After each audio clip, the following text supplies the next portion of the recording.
Hey there, calculus folk. This is Coach Allen here, coming at you with 4.8. Good luck saying that rule. It's actually titled L'Hopital.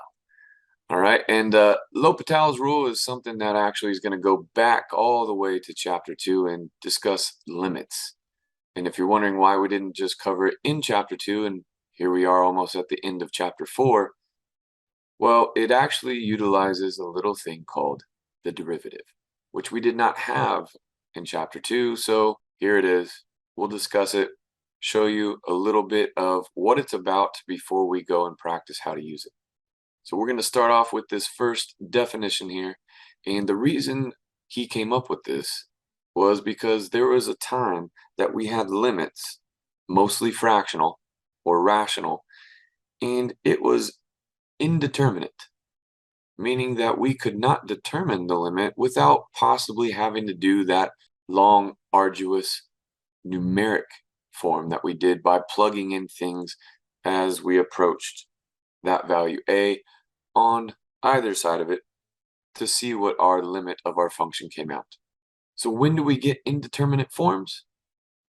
That is typically when we have a 0 divided by 0, meaning that when we punched in our value of a to our function on top and on bottom, then we approached the value of 0 for both of those and got this. And what is 0 divided by 0? As you have seen many times over now in this class, we don't know how to divide by 0. When else we have issues is when we have a positive or negative infinity divided by another really big number, either positively or negatively. Because how big is infinity? Well, there is no bound, there is no end to it, whether it's to the far right or the far left. And that's an issue when we try to divide by a really big number to a really big number. It doesn't just behave like the same number and you get 1. We're not sure. It's indeterminate what either of these things would be. Then we will be able to use the namesake of this French fella by the name of L'Hopital. So we're not sure if the limit exists or not, but when we get either 0 over 0 or infinity over infinity, we call it indeterminate. We cannot determine the outcome. And since our direct substitution, plugging in and getting out one of these two issues, L'Hopital form, then instead of trying to exhaust by plugging in numbers on both sides, or if it's an infinity that we were approaching, even more challenging, we are going to use this thing called L'Hopital's rule. And it has some criteria that need to be met in order to use this new form, right? First things first, this is why it's in chapter 4 rather than in chapter 2 with all the other limits. We have to know that both the top and bottom, because remember this is when it's indeterminate, they have to be differentiable. We have to be able to take the derivative of each at that value. And if you recall from way back when we were talking about functions being continuous and therefore differentiable, they are continuous over their entire domains. So as long as a is in each of these f and g functions domains, the top and the bottom, then we're all good. And we can move forward with the second criteria, and that is the main criteria that you know that you should be utilizing L'Hopital's rule, and that is when we have a limit approaching some number of some function. Now, we're going to see different variations of this look, but mostly when they are fractions, if we have that indeterminate form of this, that looks like 0 over 0 or positive or negative infinity over infinity. Then, if that occurs, we know, now pay attention, this is L'Hopital's rule, that is the namesake of this entire section, that you can take this function and differentiate just individually the top and the bottom to get the same limit at the same value, but just taking the derivative of the top and just the derivative of the bottom. So again, the most common mistake with this rule is, first and foremost, you have to have one of these two scenarios in order to use it. And then secondly, make sure that you do not treat this as a quotient rule, like you've been training all of last chapter in chapter 3. This rule says all you have to do, it's even simpler, is take the derivative of the top and the derivative of the bottom, and that is it. Now we will retry our direct substitution into those derivatives. And I will let you know, every once in a while, sometimes you will get another 0 over 0 or infinity over infinity. But that's okay, because what does that mean we get to use again? L'Hopital's for a second time. Then we would take the derivative once more at that value and have f double prime and g double prime until we get something that is determinate. We can determine what the answer is. All right, that's the gist of this entire section. So again, I wrote down here just so that you guys won't forget, one big mistake that students make is to treat it like a quotient rule. It is not. You will simply just be taking the derivative of the top and of the bottom function separately. So again, before you can use this, one more time, I want to reiterate the fact that you have to have one of these two scenarios in order to use L'Hopital's, which is just taking the derivative of the top and the bottom separately. Now, there is a bit more to this section that we want to discuss, and that is the fact that if these are the only two times that we can use this, it's kind of restrictive, right? Are we always going to have a rational function? No, there are other indeterminate forms that we may have to manipulate, oftentimes by multiplying by that fancy 1, so that we can get that L'Hopital rule of 0 over 0 or infinity over infinity. So some of these other indeterminate forms will look like this. And unfortunately, we don't know what 0 times a really, really, really, really big number is. Even though you're like, isn't 0 times anything 0? Unfortunately, because we don't technically know what that value is, we can't assume. Same thing with this. How big is your infinity versus my infinity? Well, mine might be a Google or a Google Plex. And if you don't know what those numbers are, Google it. All right, but what about 1 to the infinity, infinity to the 0, or even 0 to the 0 power? Notice that these ones have exponents involved, and you may remember how we get exponents down out of the exponent. We'll have to introduce logs. Yep, those are going to come back to bite us as well. All right, because if I take the natural log of this, then I will be able to bring that down. And then we'll have to work in a different way to try to get our 0 over 0 or infinity over infinity.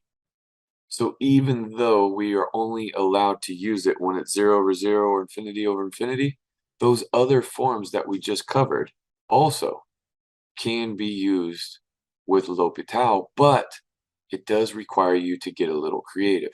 So as an example, if you get that 0 times infinity, I wanted to show you that you could get creative and rewrite our 0 times infinity as, you still have the 0, but instead of multiplying by infinity, you're going to divide by 1 over infinity. So yeah, a little bit different, a little creative, but by rewriting that 0 times infinity as 0 divided by 1 over infinity, we know that that approaches 0.